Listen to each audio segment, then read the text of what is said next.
My name is Baldrick, and this is my very own video diary about my latest adventure with Mr. Blackadder.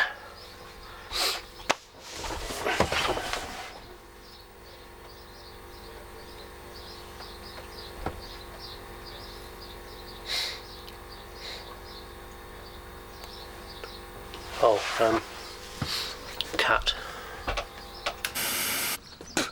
Having sorted the opening out, it's time to look behind the scenes at the exciting world of filmmaking. This is the catering wagon, and they've put out my own special lunch. This is Thai curry.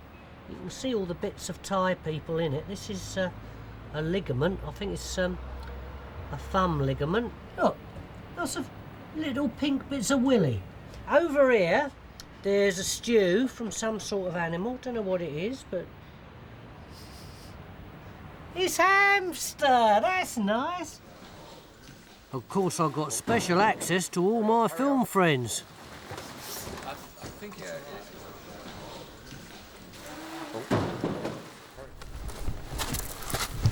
Hello, Stephen. Can you say something for my video diary? Leave me alone, you great mountain of yellow-headed pus! Off. Go away. Go on. Tim? Shoo! No? Mr. Firth, can I... Hey, what do you think you're doing here? Oh, hello. We're doing a bit of Oh, filming. go on. No, I don't want you Boy, to no, let go. Ah! I thought that went quite well, really.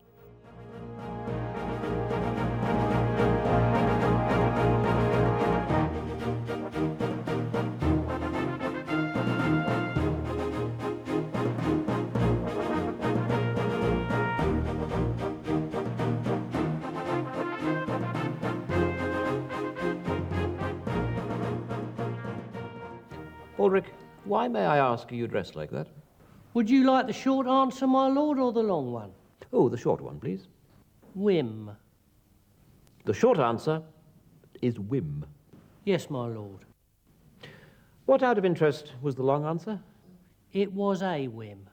I think Blackadder in the end is based on the fact that Rowan is very good indeed at playing extremely ferocious, tough characters. You're not eligible to vote. Why not? Because virtually no one is. Women, peasants, chimpanzees, lunatics, lords. That's not true. Lord Nelson's got a vote. He's got a boat, Baldrick. Your brain, for example, is so minute, Baldrick, that if a hungry cannibal cracked your head open, there wouldn't be enough inside to cover a small water biscuit. Thank you very much. As a reward, Baldrick, take a short holiday. Did you enjoy it? Right. Villains are always more fun to play than good guys. That's a well-known fact. I enjoy characters who have a vindictiveness in them. I always have done it. In the end, it's just more fun. Lieutenant, revolver, please. Oh, now, sir, you really shouldn't do this, you know. Come on, George. With 50,000 men getting killed a week, who's going to miss a pigeon? What was fun, I think, was that by the time we finished the fourth series, we'd got a bit into parodying ourselves. We were a bit saying, well, there's always one episode where we do this, or one episode where we do that, and Baldrick always says this, and Blackadder says that. And coming back to it after 10 years, we'd forgotten some of that stuff, so it was a bit like starting afresh, which was fun. The strength of Blackadder had always been that it was just dialogue in one room, and very witty dialogue. So what we had to do was give it a sense that this was going to be a bigger treat than usual, and I hope we've pulled it off. I mean, because you get all the qualities of the old Blackadder, but on a kind of scale that is like a huge American movie. What can you see, Borders? People in very short skirts, my lord. And the whole reason we wrote this section is to get them in increasingly short skirts. So that's Rowan. And Hugh's going to be, with any luck, 2.5 inches shorter than that. And then Stephen's skirt is actually going to be above pant level. So that's what we spent the last hour rather pathetically talking about how high boys' skirts can be. That's the joke from this scene. I think that's it, although Stephen is talking in Latin. and I think he's finding that quite tricky. Itaque senatoscopiae Britannia revocare and civitatem nostrum imperialem defendum constituit. You think they enjoyed always dressing up in skirts and Roman kit? They're very attractive kits, aren't they? I think they do. Not as much as the interesting reconstructors who do it for fun at weekends, but there we go. Have you seen them yet? Of course, you've got to have marched 20 miles a day for a heck of a long time, been in the army for 25 years, fought heavy barbarians and lived on army cooking, and that way you're either dead or you have huge muscular legs. You know, mine are, what can I say, aesthetic. Then we're having an attack by Scottish hordes. Action!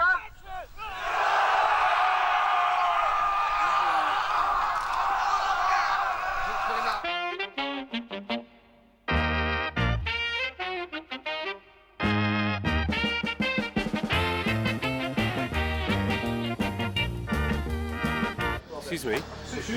Excuse me. Just wanted to ask why the director picked genuine Scottish people. Because we're pretty vicious.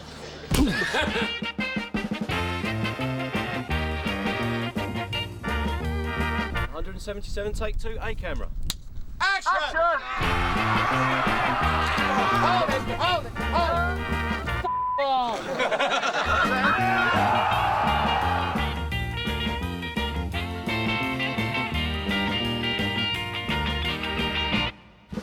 Great spirit of Jupiter, our culture is centuries ahead of theirs. Why, we have toilets and wipe our bottoms with vinegar-soaked sponges. Yes, and they wipe their bottoms with Roman soldiers. What's unusual about this is that this is on location and is all, you know, there's no audience apart from the crew. But the actual making the series was in. We would do in front of, I don't know, sort of 300 people, and on the night, no matter how carefully you decided to assemble your this delicately drawn portrait of a particular character, on the night, given the fear and adrenaline, I just go, ah, and pull faces. Hurrah! Oh no! There I go again! Bravo! Row, row, row your punt gently down the stream.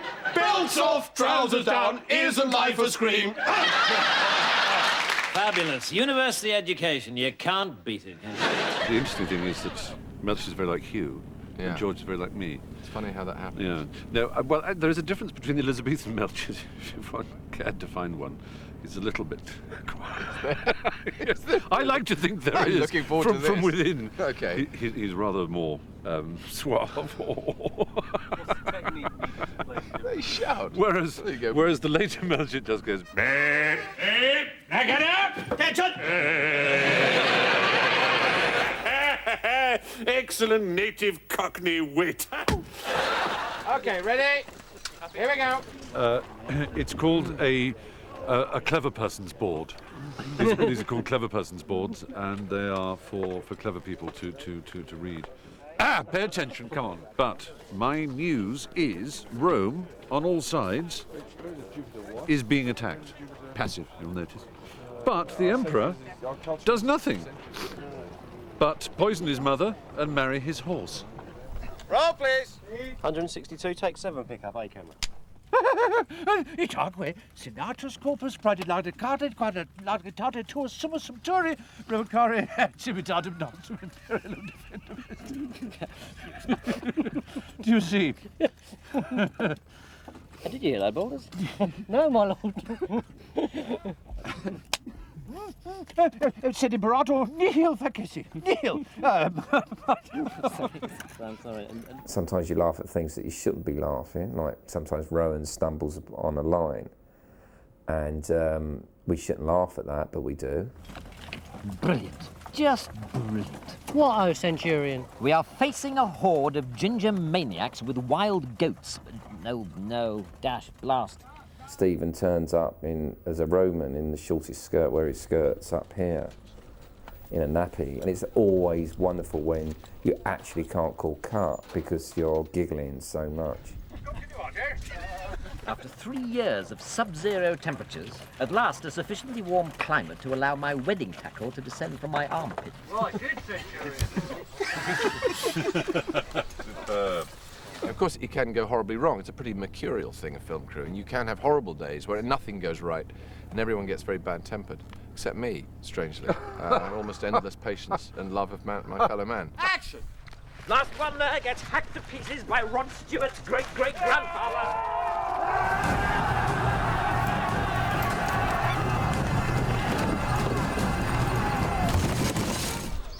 Excuse me? Yeah.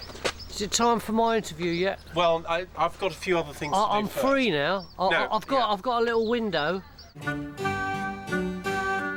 absolutely yummy now. It looks just like a turd. Ah, what a pity.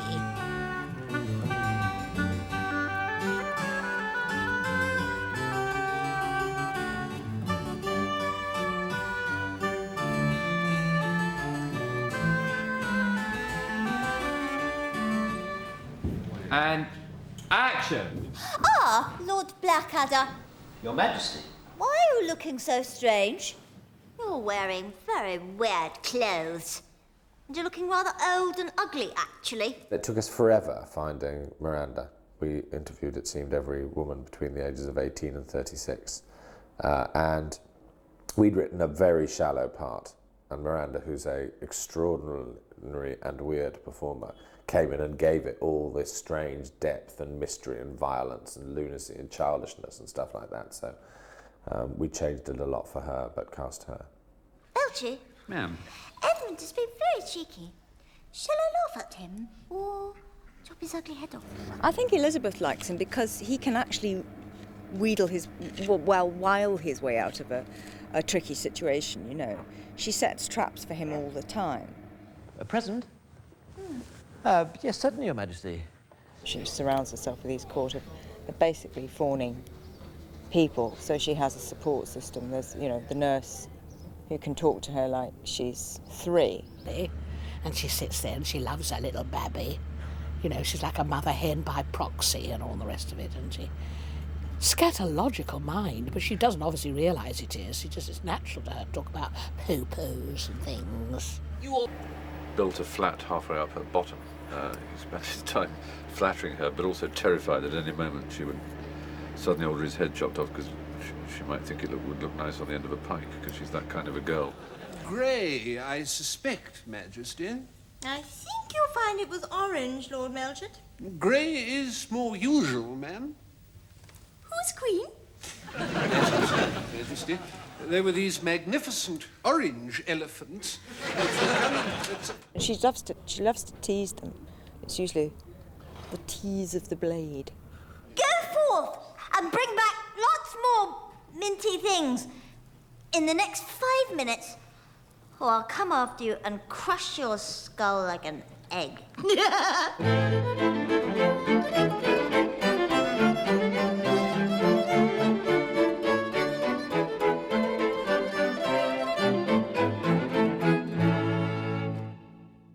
Do you know what an arsehead is? I've got a vague idea, my lord. Well, it's someone whose head looks like an arse, and out of whose mouth come things that resemble things that come out of an arse. Oh, right. So what are you, Boric? Sounds very much to me, my lord, after weighing up all the forensic evidence, that I am, in fact, an arsehead. That's right.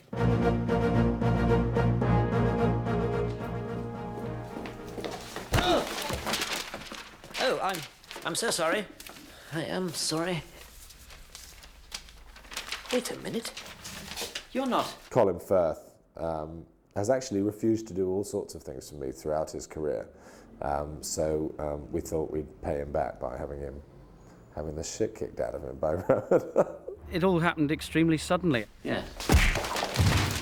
That is for every schoolboy and schoolgirl for the next 400 years. So suddenly that I'm a little bit suspicious of how far down the list of choices I was, really. I know Colin thinks that he was low on the list, but it was only, I think he was, you know, he would have been, he was definitely in the top 20, down the bottom of the top 20, so it could have been worse. Oh, and... Oh! That is for Ken Branagh's endless, uncut 4-hour version of Hamlet. Who's Ken Branagh? I'll tell him you said that. And I think he'll be very hurt. These are the worst 30 seconds of Shakespeare's life. Robbing by name, robbing by nature. Robbing babes of their bras, the rich of their cash, and everyone else in the UK that chance to be the coolest cat in the kingdom. Maid Marian, we needed someone new, so we thought we'd pick the best-looking woman in Britain, nay, the world. I am snocking Robin Hood. And then...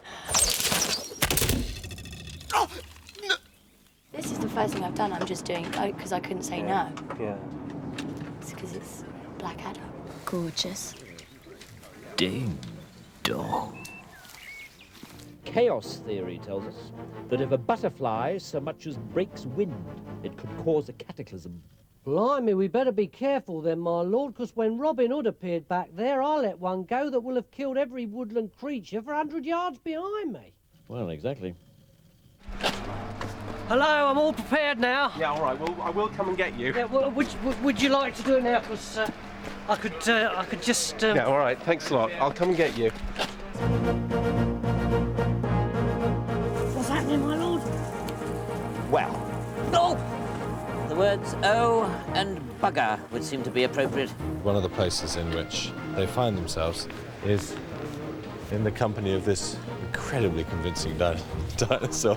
We could afford a head and a leg, nothing in between. But it's very frightening from the inside of the time machine. So it's great. Yeah, it didn't go up. It needs to go up immediately in the air as well. So the head's going up too late. Baldric is the hero of the day, with a terrifying secret weapon. My pants. They are a little bit whiffy, aren't they? Sorry about that. Action, the underpants go in. So 1, we start sniffing. 2, we start going up with the mouth open, and 3, we're away.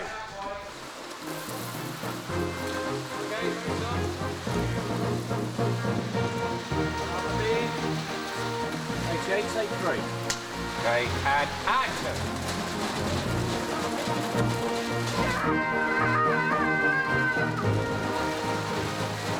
All flashing. Now back in. Big bounce. Pull the dinosaur out. Come forward, guys. Head up a little bit if you can. 1, 2, 3. Okay, and cut. Cut it there. Okay, good. I've got enough of that. Good. Very nice. Well done, everyone. Very good. Very, very good. The great joy of doing it for the big screen is to be able to do stuff fantastically. You know, we didn't have many dinosaurs in Blackadder or spaceships or huge rampant armies. So all of that was great fun.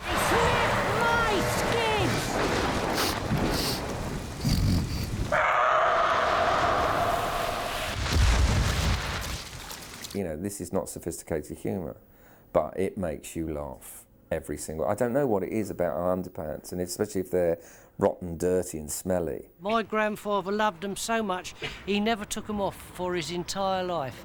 And then my dad wore them for his entire life, and now I've worn them for mine. And they do have a lovely bouquet. Do you want to have a smell? Would you like... Can we put something for the underpants to lie on? Hurry on. Slightly more forward on the O bugger line. Is that possible? Taking the dampness off them very slightly.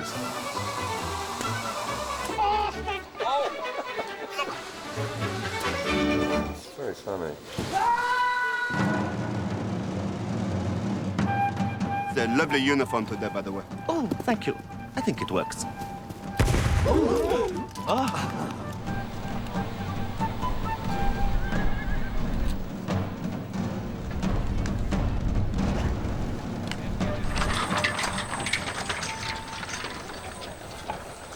The French are portrayed in this scene today as being vaguely effeminate.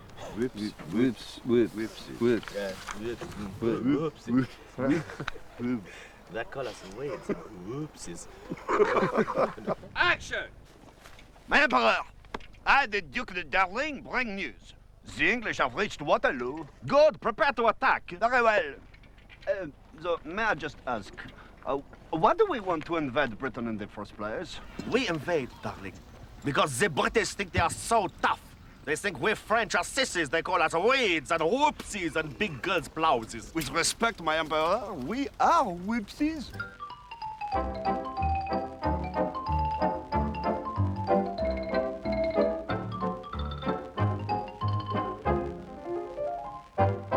Reality check. Watches off. Watches off. Earrings out. Earrings out. Willies in. Willies in, Sergeant. Good. So actually, Tim McInerney has to do 2 accents in the course of 2 minutes, which is very shattering for him as an actor. Perhaps we could teach them ballet, and then they will pull all their huge muscles and not be able to fight. Your Grace, the French are approaching. Excellent. I have a superb plan which cannot fail but results in the complete destruction of the French army. Oh, splendid. Well, tell me at once, Your Grace, and I'll spread the news to the troops. Richard and Ben had always written him as Captain Cartwright because they couldn't think of a name that was funny and also characterful, but also believable. Tim couldn't quite fix on the character, and then Stephen thought of this idea of calling him Darling, which is in fact quite ironic that Stephen should have done, because there was actually a boy at my school called Darling who had a most awful life. Just popped into my head that he ought to have a name. All right. I'll deal with this, darling. Tim, being the wonderful actor he is, as soon as he, we did a few things of trying out calling him Darling, and Blackadder coming in saying, "Morning, darling." He just developed that twitch in his left eye, and the mannerism, and a whole character was born. What the hell are you playing at, darling? Don't be ridiculous, darling. Did invent this twitch, which is a nervous tick, really. I mean, he's not even he doesn't even know he's got it, really. But it does get worse at moments of tension, particularly with Blackadder. Good morning, Captain Darling. How are you feeling, darling? Cup of coffee, darling? What do you want, darling? It's Captain Darling to you. Having done it for 6 weeks, it then took me, I think it was 2 months to get rid of it. There's a lovely and convenient misunderstanding that because Ben has a reputation for kind of knob gags, that it must be me, the quieter of the pair, who is the great historical expert, whereas in fact it's the other way around. I write knob gags to please Ben, because I know they make him laugh, and Ben just couldn't be brighter about history and knows all about it. I don't know that I even know who won the Battle of Waterloo. Very well, the plan is... God, I'm brilliant. I surprise myself sometimes. I really do. Yeah. The plan is to allow the French to come within 100 yards of us, and then, and this is the completely original and brilliant part, Yes. then... I could do my interview now. That's fine, actually. Don't worry, I will come and get you. Well, I'm free. I'll service you whenever you like. Yeah, no, that's fine. Thanks a lot. Just my movie out, mate. Not you do not now. Yeah, thanks a lot.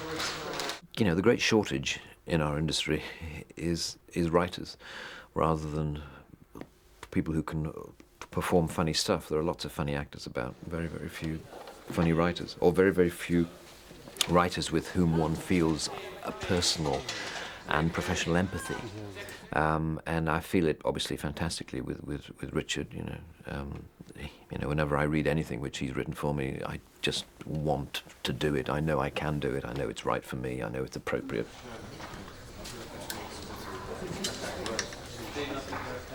He has a kind of, I would say, as a musical attitude to his lines. He kind of knows, if they're properly written, exactly how he wants to say them, exactly what the rhythm of a line is. He has perfect pitch. He can get the perfect delivery. Right, Maury. Let's try again, shall we? This is called adding. If I have 2 beans, and then I add 2 more beans, what do I have? Some beans. Yes and no. Let's try again, shall we? I have 2 beans, then I add 2 more beans. What does that make? A very small casserole. Aldrich, the ape creatures of the Indus have mastered this. It's therefore quite frustrating for him, because when he doesn't quite get it, he won't accept it, whereas many other people would say, well, that was pretty damn good. Ladies and gentlemen, the greatest breakthrough in travel since Mr... Oh, hello. Rowan has heard the perfect tune, and so when he gets a syllable wrong, it's like a flat oboe in the corner of the orchestra. He just can't live with it, and he's horribly distracted by having made a tiny mistake. Yeah, my suggestion would be that actually, Tim, you surely don't expect us to leave that like actually kind of march forward. Would you throw? We've always made a lot of changes in rehearsal because you know, the standard set by John Lloyd was that we should try and make every single line as funny as we could. Over his head! No, I mean it. Ben writes in a very focused, punchy manner, and he writes very well, you know, for the kind of, you know, characters and attitudes that I think I can present. The same dread hovers over the moment when you reach one of those stupid similes and he goes, "I'm as stupid as," and you think, oh no, this is going to take me an hour and a half, and Ben's going to say it's not funny. God, you really are as thick as clotted cream that's been left out by some clot until the clots are so clotted up you couldn't unclot them with an electric declotter. Aren't you, Baldrick? This is as exciting as discovering that, due to an administrative error, the new boy in the dorm is actually a girl with a big chest, a sense of adventure, and no pants. Okay, and action. One, take two.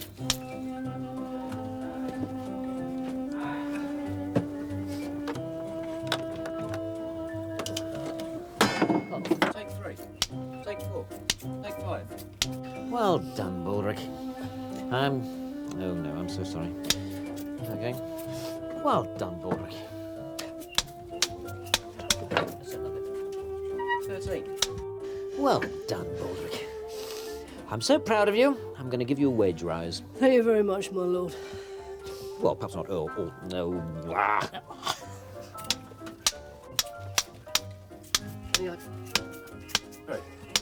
Well done, Baldrick. I'm so proud of you. I'm going to give you a wage rise. Thank you very much, my lord. Well, not all year, obviously, but, you know, at Christmas time. Well, perhaps not extra money, but, you know, some chocolates or something. A chocolate. After I've had a little nibble of it myself. Thank you very much, my lord. Good. Yeah.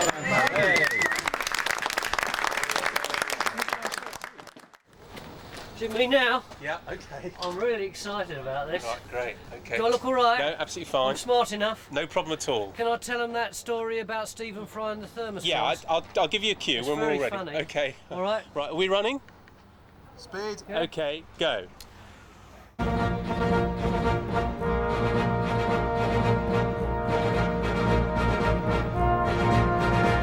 Let joy fill every Briton's heart, for now our country's going to make it. At last, a king who looks the part. At last, a queen who looks good naked. Black